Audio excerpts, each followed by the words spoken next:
Halo teman-teman, jumpa lagi dengan aku dan guru, channelnya informasi dan edukasi seputar kegiatan guru.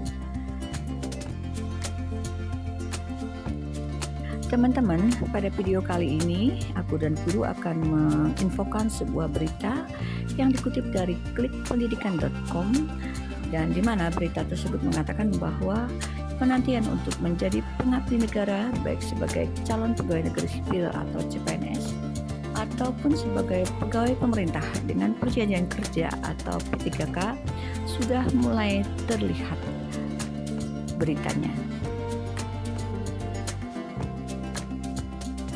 Harapan untuk menjadi pengabdi negara bukan hanya diberikan kepada mereka yang saat ini menjadi tenaga honorer, tapi juga berpeluang untuk khalayak umum dalam rangka mengikuti seleksi peluang menjadi CPNS dan P3K pada tahun 2023, di mana peluang tersebut terbuka untuk umum.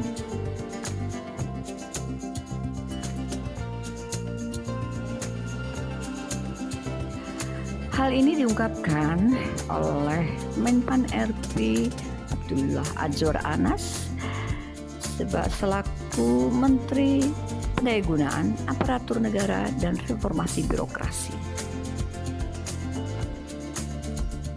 di mana Menpan RB telah menyepakati tenaga honorer yang ada dalam database BKN bisa diangkat menjadi ASN.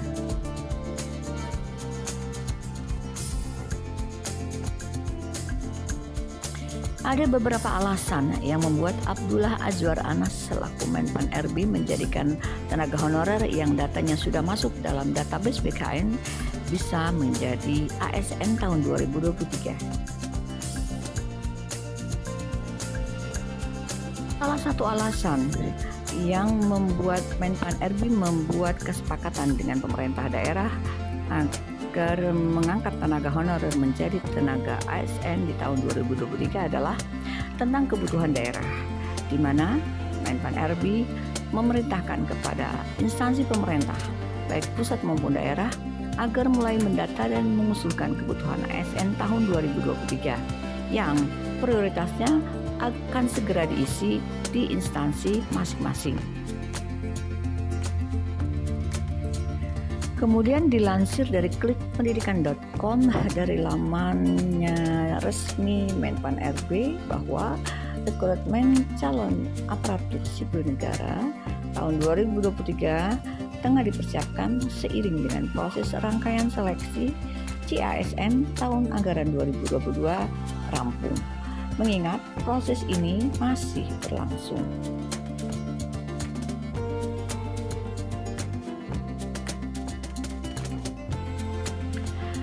Kemudian Menpan RB Abdullah Azwar Anas mengatakan bahwa rekrutmen CASN tahun 2023 ini melingkupi seleksi CPNS dan P3K, di mana seleksinya dilakukan secara selektif dan terbatas.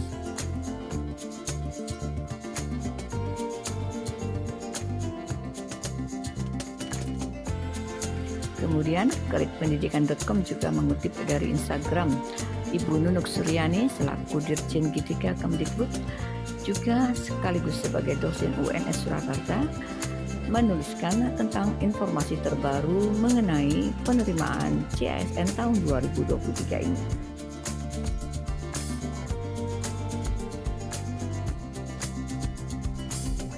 Di dalam postingannya, Nunuk Suryani mengatakan bahwa prioritas dalam seleksi CASN kali ini masih diberikan kepada guru dan tenaga kesehatan.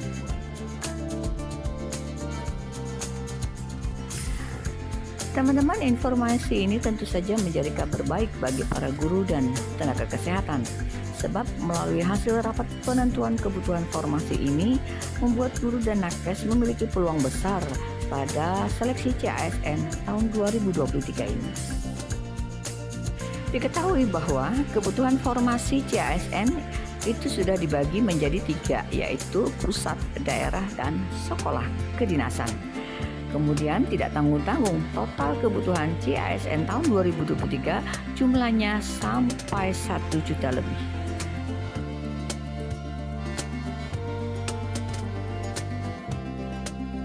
sekarang kita lihat rincian kebutuhan CASN pada tahun 2023. Di antaranya adalah untuk kebutuhan CASN pusat diperlukan CPNS berjumlah 24.429 orang, dan kemudian untuk P3K berjumlah 56.450.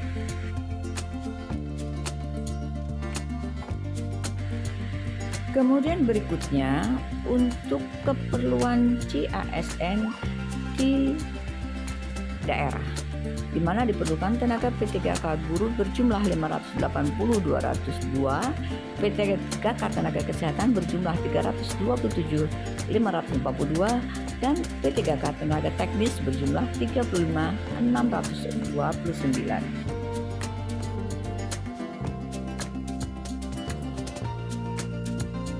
Sedangkan formasi yang diberikan kepada sekolah kedinasan hanya sekitar 6.259,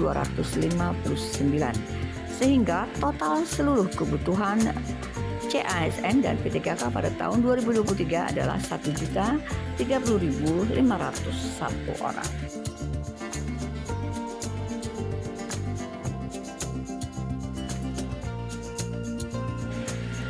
Lalu kemudian lanjut Anas, terkait formasi, pemerintah masih fokus pada pemenuhan kebutuhan tenaga kesehatan dan pendidikan.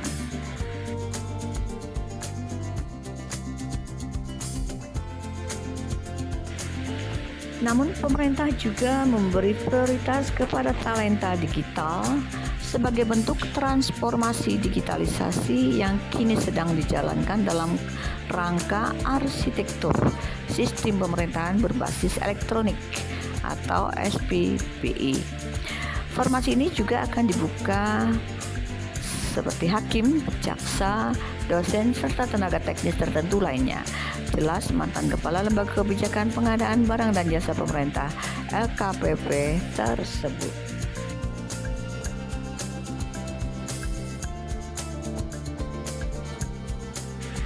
Dan terlepas dari itu semua, rekrutmen CASN tahun 2023 lanjut Anas juga mempertimbangkan sejumlah variabel tertentu seperti indikator jumlah PNS yang pensiun dan pemenuhan SDM guna mendukung program strategis nasional, termasuk letak geografis dan kemampuan anggaran.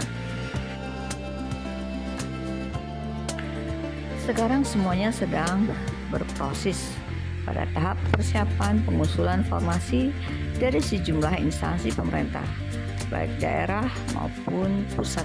Demikian imbuhnya. Seperti diketahui bahwa Menpan RB Abdullah Azwar Anas meminta instansi pemerintah mulai daerah sampai pusat untuk mendata dan mengusulkan kebutuhan ASN di tahun 2023 pada daerah masing-masing, dan ini akan diprioritaskan untuk segera diisi di instansi yang membutuhkan tersebut. Menpan RB menambahkan bahwa ada 4 arah kebijakan pengadaan ASN tahun 2023. Pertama adalah fokus pada pelayanan dasar, kedua fokus kepada kebijakan memberi kesempatan rekrutmen bertalenta digital, dan yang ketiga merekrut CASN secara selektif. Kemudian yang keempat adalah mengurangi rekrutmen jabatan yang akan terdampak pada transformasi digital. Saat ini, pemerintah masih menganalisis jabatan mana saja yang bisa terdampak oleh perkembangan transformasi digital. Karena dunia digital berubah dengan cepat, pemerintah juga harus cepat beradaptasi. Begitu tegas Menteri Anas.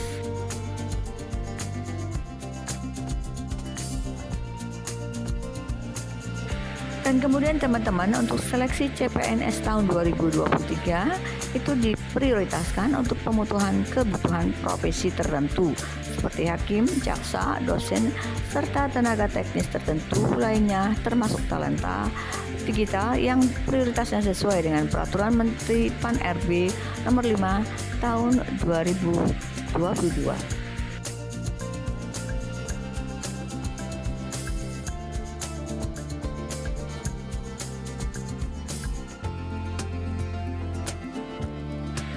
Dan untuk kebutuhan P3K akan difokuskan kepada tenaga guru, pemenuhan tenaga kesehatan, dan pemenuhan tenaga teknis. Wah teman-teman, semoga dengan banyaknya formasi tersebut dan kebutuhan seluruh tenaga honorer yang mengabdi selama ini dapat semuanya terangkat menjadi ASN. Sebab tahun 2023 ini adalah tahun terakhir pengangkatan melalui seleksi P3K. Nah teman-teman, demikianlah informasi dari aku dan guru. Semoga bermanfaat dan teruslah bersama aku dan guru untuk mendapatkan informasi terbaru. Dan jangan lupa like, share, and subscribe. Salam Guru Indonesia.